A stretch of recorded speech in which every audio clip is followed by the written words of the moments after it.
ગોધરા ખાતે ગુજરાત બ્રહ્મશક્તિ સેના દ્વારા પશુ દીક્ષાનું વિશાળ આયોજન કરવામાં આવ્યું। આ પશુ દીક્ષા આયોજનમાં 2511 જેટલા ભૂદેવોએ શાસ્ત્રની સાથે સાથે શસ્ત્રની પણ દીક્ષા ગ્રહણ કરી। આ પરશુરામ દીક્ષામાં વિવિધ જિલ્લાઓમાંથી મોટી સંખ્યામાં બ્રાહ્મણ બંધુઓ હાજર હતા। ગુજરાત બ્રહ્મશક્તિ સેના દ્વારા રાજ્યના વિવિધ જિલ્લાઓમાં સામૂહિક યજ્ઞ, પવિત્ર સંસ્કાર અને વર્ષો દીક્ષાનું સુંદર આયોજન કરવામાં આવ્યું। ગોધરા ખાતે 8મો પરશુ દીક્ષા મહોત્સવ હતો। ભૂદેવ બંધુઓ અને ભગિનીઓએ વૈદિક મંત્રોચ્ચારના ભવ્ય ઉચ્ચારણો સાથે પરશુ દીક્ષા ગ્રહણ કરી હતી। ગોધરા ખાતે યોજવામાં આવેલ આ વર્ષોદ દીક્ષા કાર્યક્રમમાં મહીસાગર અને પંચમહાલ જિલ્લામાંથી મોટી સંખ્યામાં ભૂદેવ બંધુઓ હાજર રહ્યા હતા।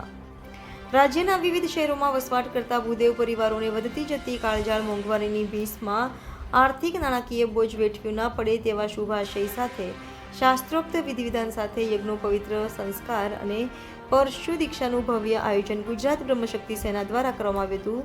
Bureau chief Alkaben Pandya, Gujarat crime news, Modasa.